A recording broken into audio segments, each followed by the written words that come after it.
fazem de mim um instrumento da vossa paz.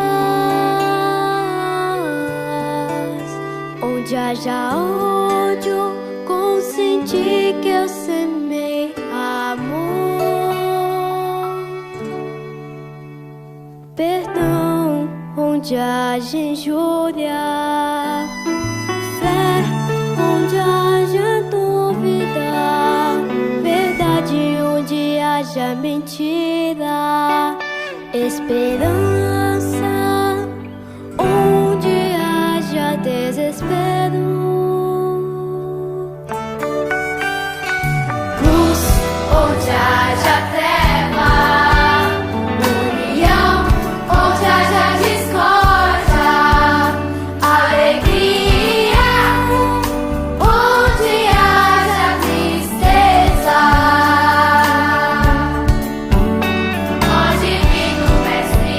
Ó Divino Mestre, permite que eu não procure tanto ser consolado quando consolar,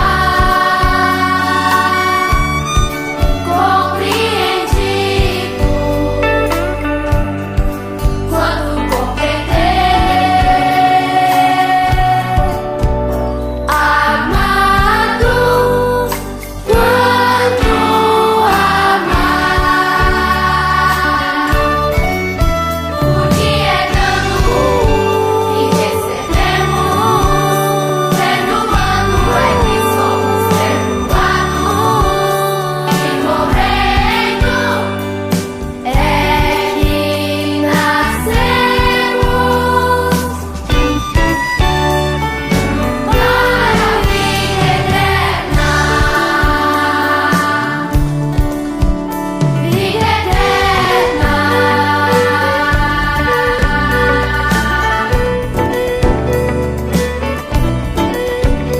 Vida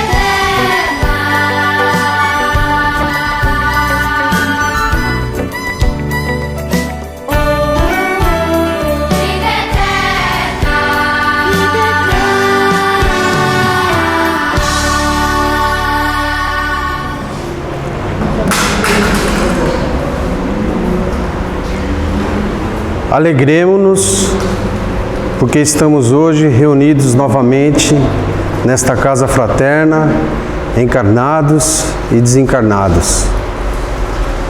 Alegremo-nos, porque ainda superamos todo um espaço de pandemia que nos deixou no isolamento social e que aos poucos estamos retornando e retomando a nossa vida e o nosso convívio social. Alegremo-nos por aqueles que estão hoje na casa do Pai, que retornaram à senda espiritual, ao Jardim das Flores ou qualquer outro jardim, ou melhor, qualquer outra colônia. Alegremo-nos porque ainda somos convidados a estar sempre juntos do nosso grande Mestre, Jesus. E alegremo-nos, porque ainda podemos dizer aqui, agora, neste momento, a oração universal que Ele nos ensinou. E que eu gostaria de estar cantando, como canta a Dona Santa toda segunda-feira. Mas talvez a minha emoção me impeça de cantar. Então eu prefiro orar. Pai nosso que estás no céu, santificado seja o teu nome, venha a nós o teu reino, seja feita a tua vontade, assim na terra como no céu. O pão nosso de cada dia nos dai hoje. Perdoai as nossas dívidas, assim como nós perdoamos aos nossos devedores. E não nos deixes cair em tentação. Livra-nos do mal, porque Teu é o reino, o poder e a glória para sempre. Assim seja e assim será. Uma boa tarde a todos. que bom estar de volta. Eu sei que nós nos encontrávamos online, mas para gente que vinha aqui, pergunta para o seu Juca, para Fátima, né? A gente via essas cadeiras vazias, gente, podia ver o rostinho de cada um de vocês aí. Mesmo a gente estar escondidinha com a nossa máscara, o nosso olhar fala tudo. Está transmitindo, como diz a Fátima, toda essa emoção de nós podermos estar novamente junto. E já voltamos em grande estilo, como a Fátima nos colocou, porque o mês de outubro é um mês importante para nós espíritas. Nós comemoramos aí no dia 13 de outubro, como a Fátima colocou, nascido em 1804, né, Hippolyte Leone Denisard Rivaio, conhecido por nós como Allan Kardec. Por isso, todo esse mês de outubro, em cada semana, nós falamos de um dos livros da codificação. Aproveitando então para fazer propaganda do nosso canal, semana passada a gente gravou online, então, com a nossa companheira Valéria aqui da casa, o primeiro livro da codificação, o Livro dos Espíritos. Quem se interessar, gente, tá? Acessa lá nosso canal, u.e.j. Canal Espírita. Tem tanto do livro como todas as outras palestras desse período da pandemia que a gente fez toda semana e as palestras que já gravamos anteriormente. Então, essa semana, como a Fátima disse, nós vamos falar então do segundo livro, o Livro dos Médiuns, e vamos falar no Evangelho Fé. Agora ficou fácil. Fácil falar, mas difícil conquistar a fé, né? Mas quando a gente fala, gente, das obras de Kardec, nós já estamos falando de fé. Quando nós falamos de fé, qual é a primeira coisa que vem à nossa cabeça? Religiosidade. A gente já liga a fé à religião. Muito importante. O aspecto da religião, ela é importante, é um dos aspectos da verdadeira fé. Mas a fé, gente, ela é um sentimento mais amplo. É um sentimento que tem que estar presente em todas as circunstâncias da nossa vida. Nós sentimos isso nesse período de pandemia que ainda estamos atravessando. Como que a fé é importante, né? E como as obras de Kardec, gente, abrangem 3 aspectos. O aspecto científico, para nos levar a entender o porquê e o para quê. O filosófico, onde nós vamos refletir sobre o sentido da vida e da nossa mudança. E o religioso, para nos dar essa sustentação. Então, como nós vamos falar de fé, nós vamos nos direcionar no Livro dos Médiuns, gente, mais no aspecto religioso. Então, quando a gente fala de fé, lembra de religião. E quando a gente fala de religião, a gente já pensa numa estrutura organizada por sacerdote, por rituais e sacrifícios. Primeiro a gente fez sacrifício aos deuses, porque como diz Emmanuel, a maior parte da nossa religiosidade, gente, tem como berço o medo e o temor. Nós temíamos aqueles elementos, principalmente da natureza, que nós não conseguíamos explicar, que nós não conseguíamos controlar. Tememos aí o trovão, o raio, e por temer e não conseguir controlar, nós passamos a adorá-los como deuses e oferecer a eles sacrifícios. Nós chegamos a criar para cada necessidade nossa um Deus. E esse sacrifício, gente, funcionava que nem uma barganha. Você dava algo aos deuses, muitas vezes um sacrifício de animal, um sacrifício humano, na esperança que os deuses resolvessem os problemas concretos, materiais e sentimentais que nós estávamos vivenciando. Esta foi, gente, a religiosidade humana por milênios, até que veio a primeira revelação com Moisés, que nos trouxe a ideia do monoteísmo, desse Deus único. O que nós fizemos? Deixamos de fazer sacrifício aos deuses e colocamos agora na mão de Deus a responsabilidade e a resolução dos problemas que nós estávamos vivenciando. Então, o monoteísmo trazido por Moisés, gente, deu aquele assentamento para os ensinamentos de Jesus. E depois desse grande legislador Moisés, veio à terra o Espírito mais puro e perfeito que nós conheceríamos, o Cristo, a personificação do amor, que encarnou na figura de Jesus.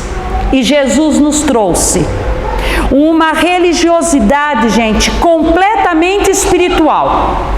E nós tivemos dificuldade de colocá-la em prática no dia a dia. O que nós fizemos?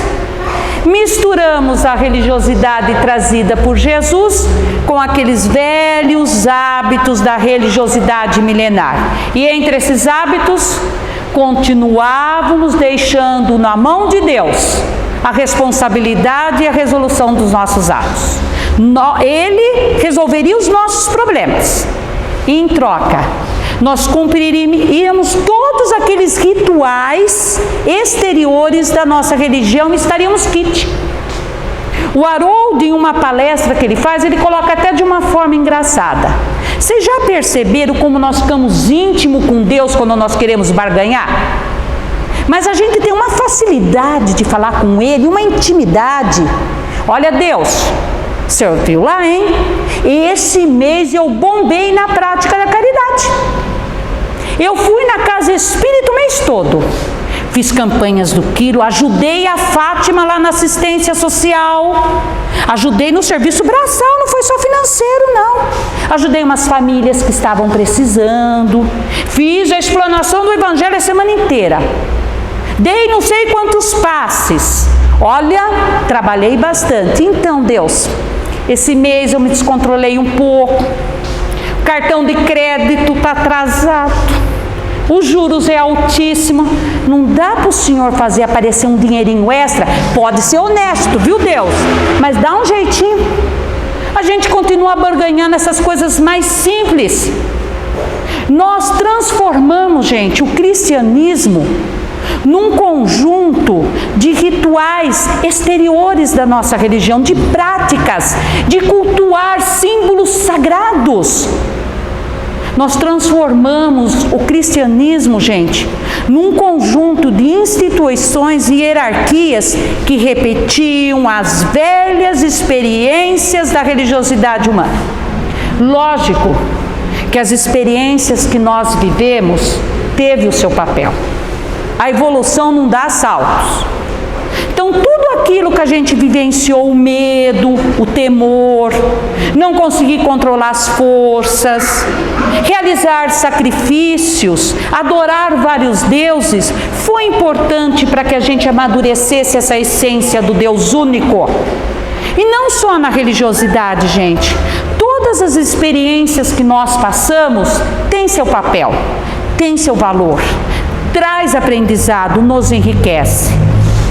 Mas o nosso grande desafio hoje é lidar com a nossa religiosidade de uma forma eficaz e objetiva. Mas para que serve a religiosidade? O Haroldo, ele coloca até uma comparação boa, viu, para a gente entender. Ele diz assim: será que a religiosidade é aquele colar bonito que você coloca para enfeitar o seu traje, o seu vestimento exterior? Será que a nossa religiosidade é aquele rótulo que a gente usa para se apresentar perante a sociedade do homem bonzinho, que cumpre todos os rituais e práticas exteriores da sua religião? Não. A religiosidade não serve para isso. A nossa religiosidade tem que nos levar à consequência do agir e da conduta moral. Tanto é que, se perguntar qual é a melhor religião, gente, a melhor religião é aquela que faz a pessoa adquirir religiosidade. Jesus não tinha religião, Jesus tinha religiosidade. Jesus tinha no agir e na conduta moral. Então ele deixou no seu evangelho, gente, a mensagem mais extraordinária que o mundo conheceria. Mas nós estávamos presos ao orgulho, ao egoísmo, à predominância das paixões da animalidade. E nós não conseguimos compreender a mensagem do profeta da Galileia. Por isso que Jesus disse: tinha tanto para ensinar, tinha tanto para dizer, mas vós ainda não compreendem. Mas se me amardes e guardar os mandamentos de meu Pai, eu rogarei a Ele que envie um outro Consolador, o Espírito da verdade que o mundo não conhece. Ainda não conhecíamos. Passam-se 18 séculos. Estávamos preparados para receber o Espírito da verdade, para que a promessa de Jesus fosse cumprida. Mas não mais na personificação de um homem como Moisés ou Jesus, mas nas vozes dos imortais, nas vozes dos céus que proclamavam todas as verdades que nós ansiávamos. Nascia em 18 de abril de 1857 o Livro dos Espíritos, esse projeto pedagógico que representou o descortinamento para o espírito humano dos ambientes da pátria espiritual. O Livro dos Espíritos é a obra libertadora do espírito humano. Então, depois de 18 séculos, a partir do Livro dos Espíritos, Jesus cumpria a sua missão, cumpria a sua promessa. Estava entre nós o Consolador prometido, o Espírito da verdade. Mas há um questionamento entre nós, porque a Fátima mesmo falou, nós procuramos o Evangelho, que é o nosso consolo, né? Por que essa foi essa colocação das obras de Kardec? Primeiro veio o Livro dos Espíritos, depois o Livro dos Médiuns, só em terceiro veio o Evangelho, só depois de 7 anos que o Evangelho apareceu. Gente, não é o Evangelho que a gente busca quando você está sofrendo, quando você está com dor, quando você está para baixo? Quando a gente abre o Evangelho, lê, ou quando nós escutamos uma explanação, não é o Evangelho que dá aquele bálsamo, gente, para as feridas do corpo e da alma, que nos dá aquela força para levantar e seguir em frente? Por que ele vem só depois de 7 anos? Por quê? Quando o Consolador chegou até nós, a codificação, gente, a gente estava cansado daquele modelo de religião tradicional e dogmática. Aceitar os textos sagrados sem questionamento, com toda aquela simbologia. Mesmo que a gente tenha muita inteligência, muitas vezes nós nos equivocamos ao interpretar um texto sagrado. Então nós estávamos cansados disso. O próprio Mestre tinha nos avisado que nós ainda não conseguíamos compreender. E ele deixou todos os seus ensinamentos, em parábolas, para que conforme nós fôssemos amadurecendo, a gente pudesse compreender. Então nós não entendíamos muito o porquê e o para quê de muitas situações. Peguemos um texto sagrado, um dos mais importantes, o Sermão do Monte. O Sermão do Monte, gente, é a receita da felicidade. Se nós seguirmos o que o Cristo coloca ali, encontraremos a felicidade. Entre tantas bem-aventuranças, o Cristo disse: bem-aventurados os aflitos, porque serão consolados. Bem-aventurados que sofrem sede e fome e perseguição pela justiça, porque encontrarão o reino dos céus. Então veja, o consolo que Jesus nos promete está na vida futura. Se você não acreditar na vida futura, você não vai receber esse consolo. Então, acreditar na vida futura, que a gente já vai entender o que é essa vida futura, nos dá essa fé, nos dá essa esperança. Gente, mas é muito difícil para nós entender a necessidade de sofrer para ser feliz. Aí vem as religiões tradicionais, para ter mérito. Deus quis assim. Esse é o destino. Tá bom. Mas por que uma pessoa sofre mais que a outra? Por que para um tudo dá certo e para o outro nada dá certo? E quando a gente vê os vícios e as virtudes tão mal distribuídas, gente, tem pessoas virtuosas sofrendo ao lado de pessoas, vamos pôr entre aspas, maldosas. As doenças de nascença. E aquela criança que sofre, às vezes até uma morte prematura, e ela nem teve tempo para diferenciar o certo do errado. Aquela pessoa que segue todas as leis humanas, as leis de Deus e sofre os reveses da vida. Situações, gente, diferenças que parecem desmentir a justiça de Deus e o amor. Nós estávamos assim no século XVIII e continuamos muito assim, sem entender o porquê e o para que nós estávamos e estamos ainda sofrendo. Então, qual é a função de um consolador, gente? Consolar. Quem que precisa de consolo? Quem está sofrendo. E quem está sofrendo, para ela encontrar o consolo, ela tem que entender o porquê e o para quê daquela situação. Ela precisa ser esclarecida. Então, as obras de Kardec é o consolador, mas ele esclarece, consola e liberta. Então, se o Evangelho vem naquela hora, gente, em primeiro, provavelmente ele passaria como mais uma obra religiosa. Poderia passar despercebida. Quando vem o Livro dos Espíritos, uma coisa inovadora, as pessoas se interessaram. 1019 questões, aonde você vai encontrar, gente, o porquê e o para quê de todas as situações da vida. Já que estamos falando das bem-aventuranças, abre lá.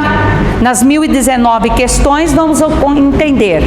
As vicissitudes da vida são consequências naturais da conduta e do caráter daquele que está sofrendo. Vicissitude é todo esse conjunto de dor e sofrimento. Ah, mas todas as religiões já ensinaram isso? Que é só você mudar de atitude, de comportamento, que você acaba ou alivia. Muito bem, as religiões falam, os terapeutas falam, né? A ciência nova fala, mas aí, vírgula, né? Como diz o Cássio, depois da vírgula vem explicação e vem puxão de orelha. Aí o Livro dos Espíritos explica, sim, só que nós somos espíritos eternos. Nós já viemos, voltamos várias vezes. Toda vez que você volta para o mundo espiritual, você leva tudo que você conquistou, mas também leva vícios, leva defeitos. Quando você reencarna, você traz junto. Então aquilo vai ficando enraizado em você. Muitas vezes você não quer ou não consegue mudar aquela atitude. Como se diz, estou sofrendo, mas sou feliz. Eu faço o que eu quero, eu faço o que eu gosto. Não é assim? Pois bem, morremos. Pelas religiões tradicionais, né, o Cristo já ofereceu a vida futura, tem céu, tem inferno, tem purgatório, tem juízo final, só que é uma pena ou gozo para a eternidade. Ou você é julgado para o céu, ou julgado para o inferno, fica lá no purgatório, fica lá no juízo final, esperando a ressurreição, esperando o julgamento. Então, um Deus que pune e castiga. Livro dos Espíritos. Quem ama não pune, não castiga. Quem ama dá oportunidade. Então, no mundo espiritual, o pai diz, filho, realmente você não teve força para superar aquilo. Você não quis, você não conseguiu, te dou oportunidade, volta lá, vai aprender a lição. Mas como? Eu morri, te dou um novo corpo. Através do Livro dos Espíritos, além de nós descobrirmos que temos várias existências e que aquilo que muitas vezes nós julgamos como sendo a pessoa não tem força de vontade, a pessoa não presta, a pessoa é viciada porque não é, gente, está enraizado nela. Aí o Pai, como ama, nos revelou a pluralidade das existências através da reencarnação. Ganhamos um novo corpo e voltamos aqui. E esse corpo vem com tudo o que você precisa, com todas as suas necessidades, também seus limites. Você reencarna onde precisa, com quem precisa, nas situações que você precisa. Então, através da reencarnação do Livro dos Espíritos, nós descobrimos que muitos daquilo que a gente não entendia, o porquê e o para quê, as fatalidades da vida, são aquelas atitudes que eu tive em encarnações passadas. E se eu estou agora passando por aquele momento, eu tenho um comprometimento com aquela situação. Então vejam, o Livro dos Espíritos, a codificação esclarece. Você entende de onde você veio. Você entende que essa aqui não é a tua vida principal, que aqui é uma escola hospital. E vai te consolar e te libertar, porque você compreende, não sou vítima, não sou coitado. Eu sou um aluno paciente dessa escola ou hospital. E está nas minhas mãos garantir a vida futura. Muitas vezes a gente acha que a vida futura é só lá. Não, a vida futura é a partir do momento que você desperta. O espírito tem só uma vida, gente.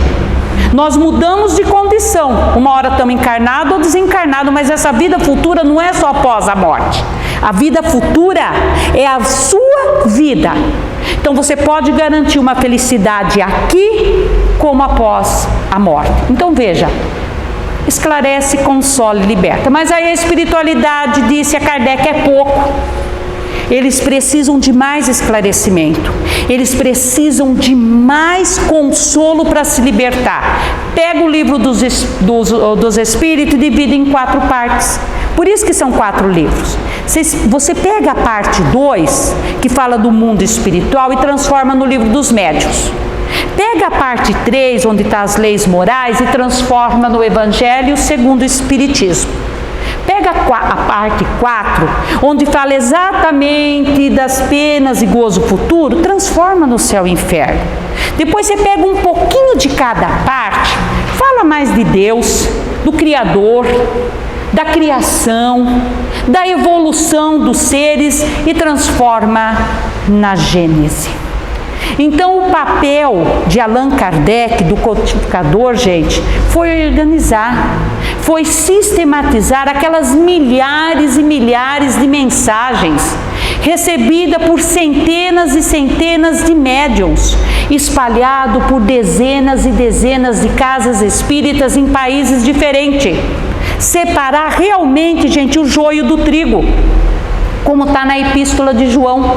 Não confieis em todos os espíritos, verificais primeiro aqueles que vêm de Deus, porque os espíritos não são mais do que a alma dos homens que viveram na terra, e há espíritos que sabem mais. Então, a partir da codificação, nós tomamos posse de um conjunto de revelações espirituais, gente, que nos capacitaram para um intercâmbio seguro com a espiritualidade. Nós descobrimos, através do livro dos Espíritos, dos livros do médium, da codificação, que deixar o mundo físico e ingressar no mundo espiritual não vai resolver os problemas mais profundos da nossa alma. Você descobre 1 segundo depois de desencarnado que você está igualzinho 1 segundo antes de desencarnar. Lógico que esse segundo é figurativo, né, gente? Cada um de nós, depende da vida que teve aqui, tem seu tempo de despertar e de consciência lá. Mas o que Kardec quer nos mostrar? Rapidamente, viu?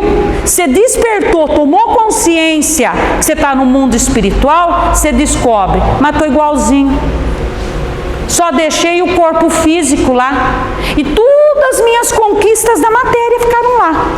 Eu trouxe comigo só as conquistas morais, intelectuais, mas veio na bagagem todos os meus vícios e defeitos. Então você continua no mundo espiritual, nutrindo os mesmos pensamentos, os mesmos sentimentos, as mesmas necessidades, os mesmos desejos. Então você continua a ser feliz ou infeliz como você estava na Terra. Então Kardec nos mostrou, não basta apenas entrar em contato com o mundo espiritual, gente, por curiosidade. Saber como que é lá. Será que realmente a Terra é uma cópia imperfeita? Como que é lá? Como que os espíritos vivem? Como que eles se vestem? Se alimentam? Se divertem? Não é por curiosidade. Não basta apenas a facilidade do médium entrar em contato com o mundo espiritual. Dependendo como o médium estiver, ele vai entrar em contato com o espírito de uma situação pior que a dele. Tem médium pedindo orientação para espírito, e o espírito que está passando orientação está mais desequilibrado que ele.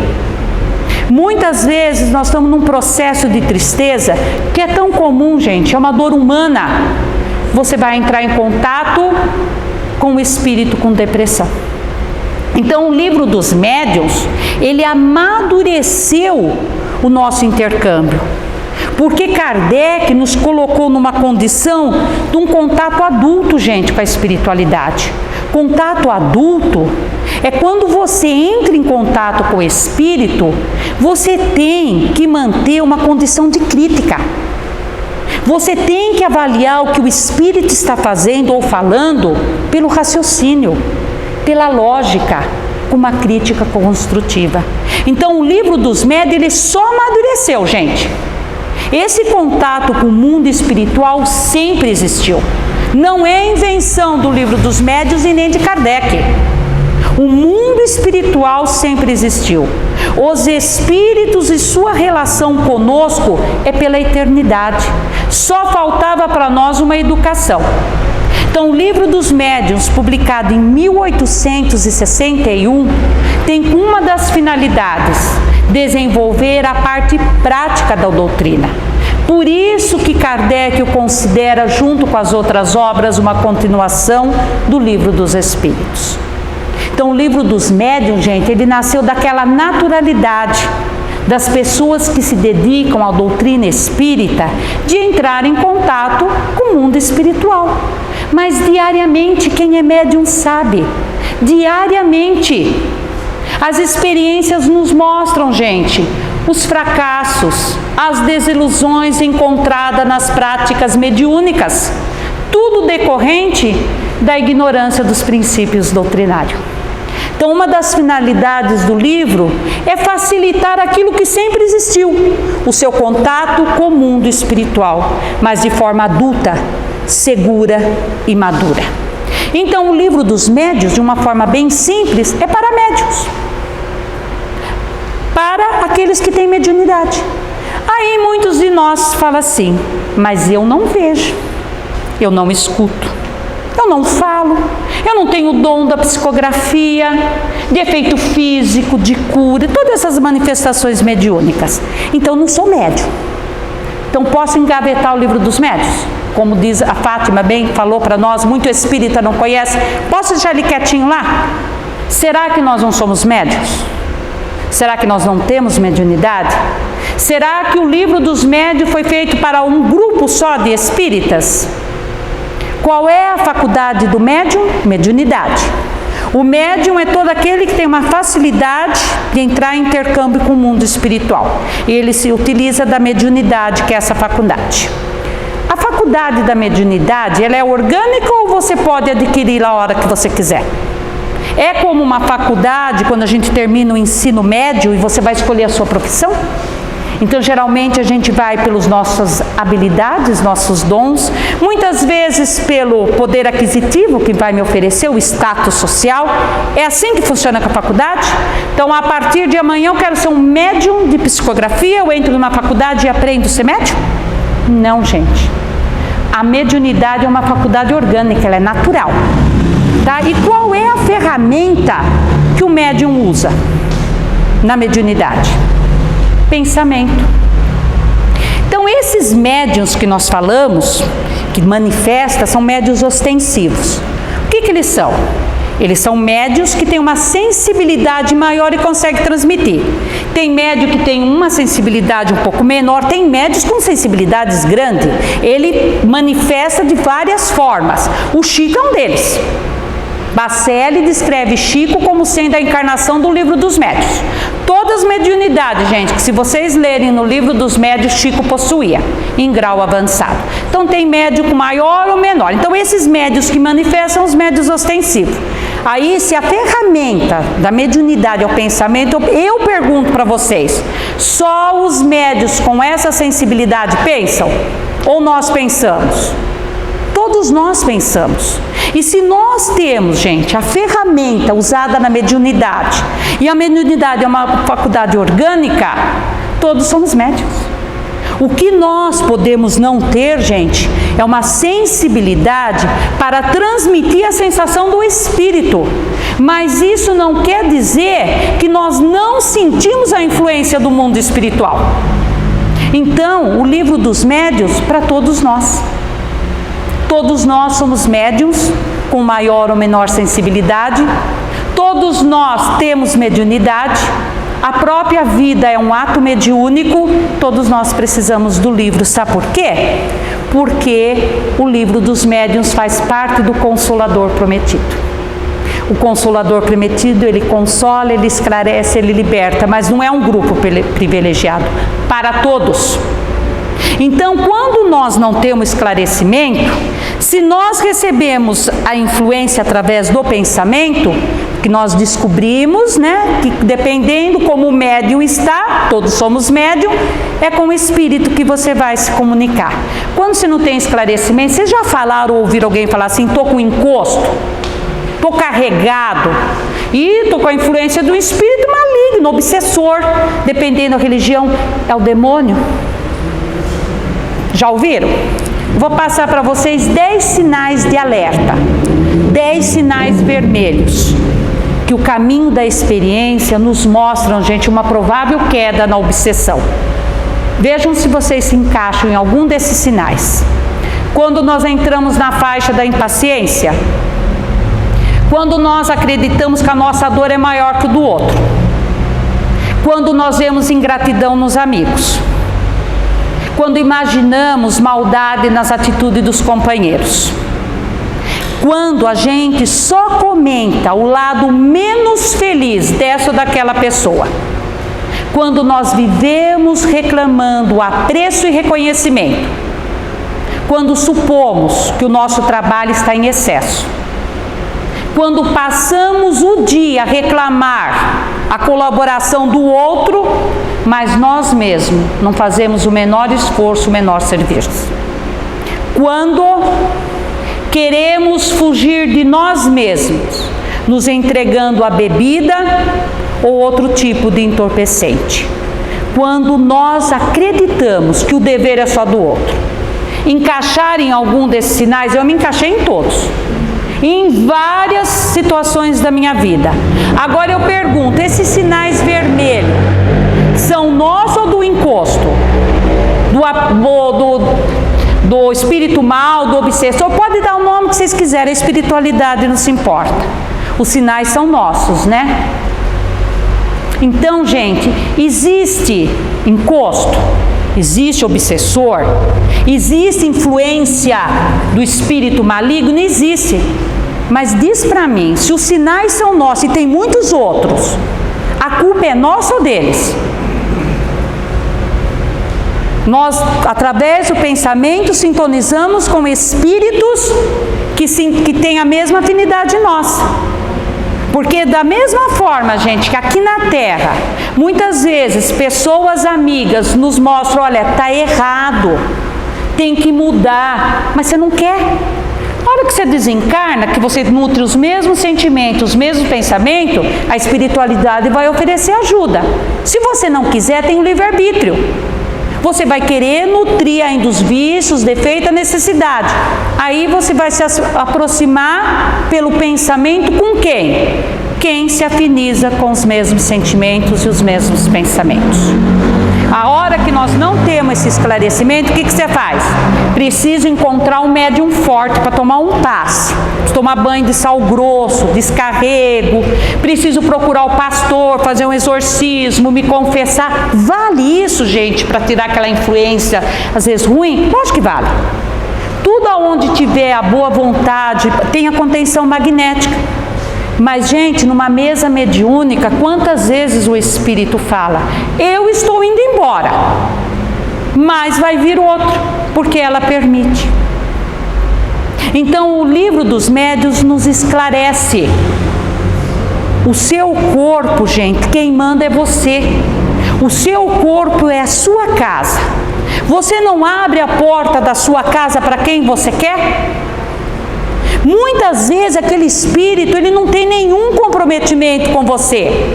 Ele apenas se afinizou com você pela sua atitude, pelo seu pensamento. O que o livro dos médiuns diz? Muda comportamento, muda pensamento, muda sintonia. Ah, mas como é que ficam os obsessores que lá no centro ensinou que eu tenho um obsessor que me acompanha há século? Tem. O que é obsessão? O livro dos médiuns explica. Influência negativa de um ser para outro, ou de um grupo para outro, existem obsessões coletivas. Eu estou falando rapidamente, depois vocês procuram lá no livro dos médios, tem tudo detalhado, né, Carlos? Então, é uma influência negativa. Como que forma a influência negativa? Porque um agrediu, o outro foi agredido.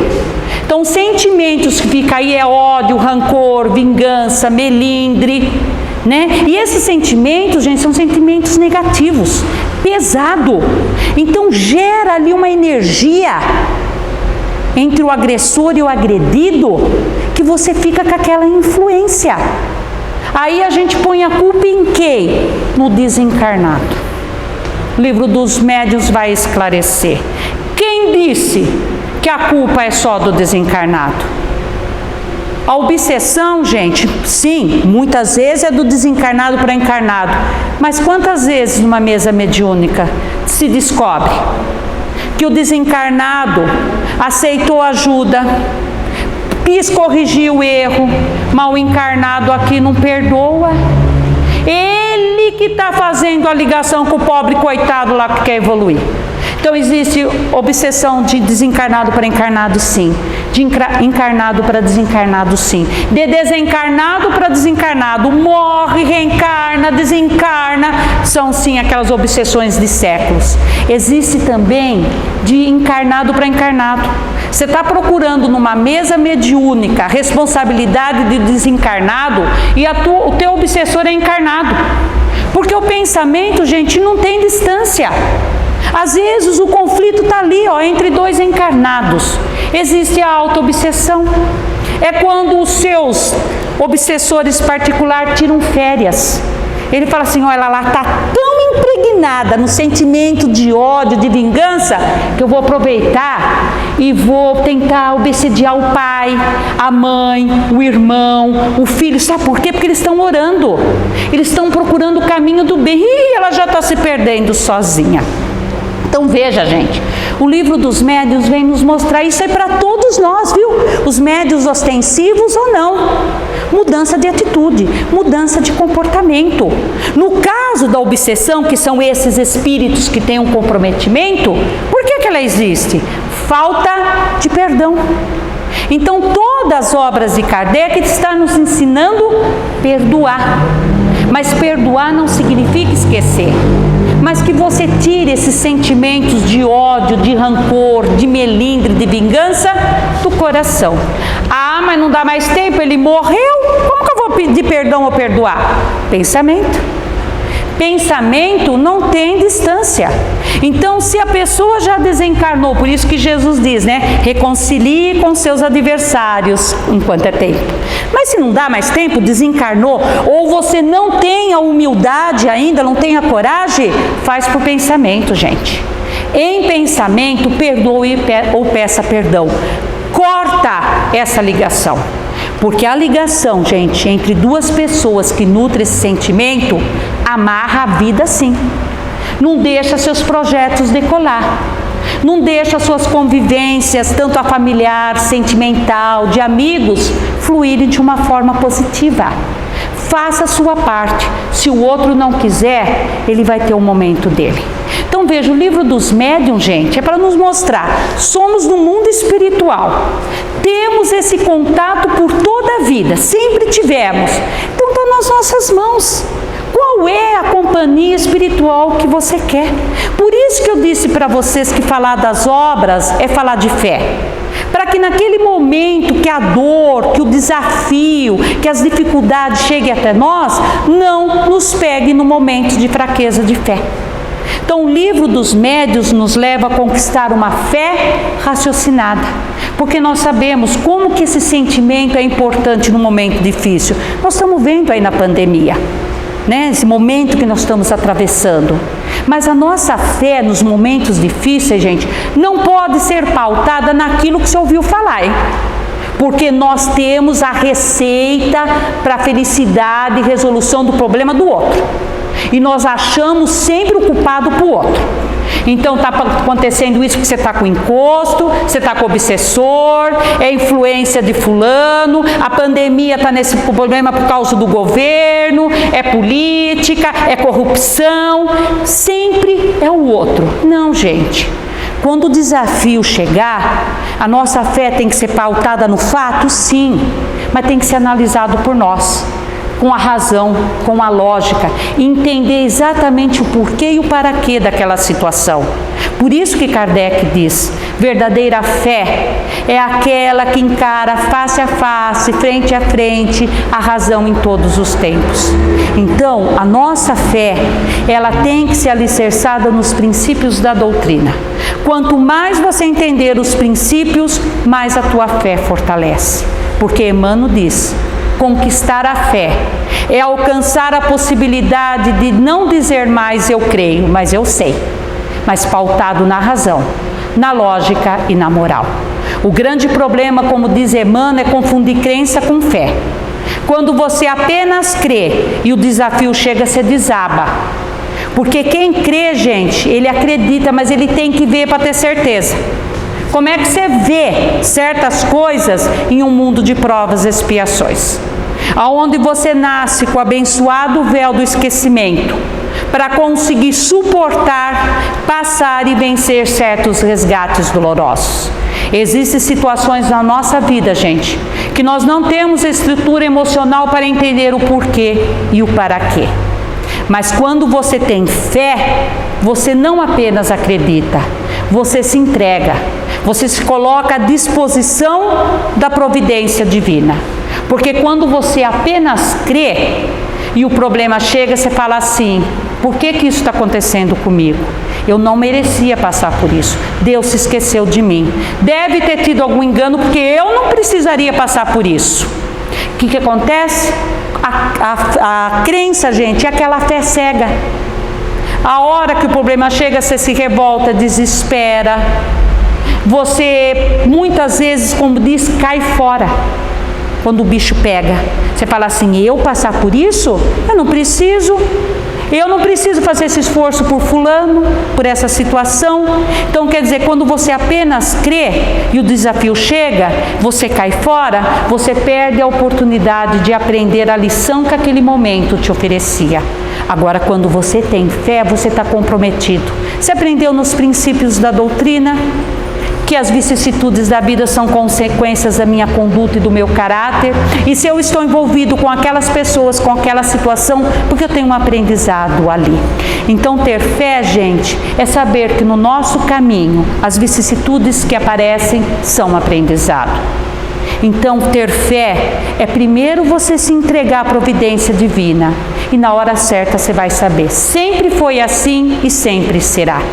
Ter fé, gente, é você saber que por detrás de todas as circunstâncias da vida, todas as vicissitudes, até mesmo dos erros e desatinos, existe uma misericórdia e uma inteligência divina guiando o nosso destino. Ter fé é saber que certas coisas nesta vida não vão ser entendidas nesta vida. Nós passamos por situações tão dolorosas, cheias de maldade, crueldade, injustiça, que nós só vamos saber o porquê ou para quê na hora certa. E muitas vezes essa hora é só quando retornamos ao mundo espiritual. Então ter fé, gente, é renunciar a entender o plano de Deus para nós, muitas vezes naquele momento que estamos passando. Aceite e faça a sua resignação. Mas aceitar e resignar não é acomodar, não é cruzar os braços, não é falar eu orei, eu tive fé, eu vou deixar na mão de Deus. Não. Diante do obstáculo, veja a lição que você tem que aprender. Faça o seu melhor. Então, Livro dos Espíritos, Livro dos Médiuns, Evangelho segundo o Espiritismo, Céu e Inferno e Gênese. É a voz de Deus. É a voz de Jesus. São as vozes dos imortais. A voz do seu anjo guardião. Todos dizendo, nós te amamos. Nós estamos enviando para vocês um tesouro. A receita para vocês conquistarem a fé. Esse sentimento tão importante. para que vocês possam vencer os obstáculos da vida e encontrar o caminho da felicidade. Uma boa tarde a todos.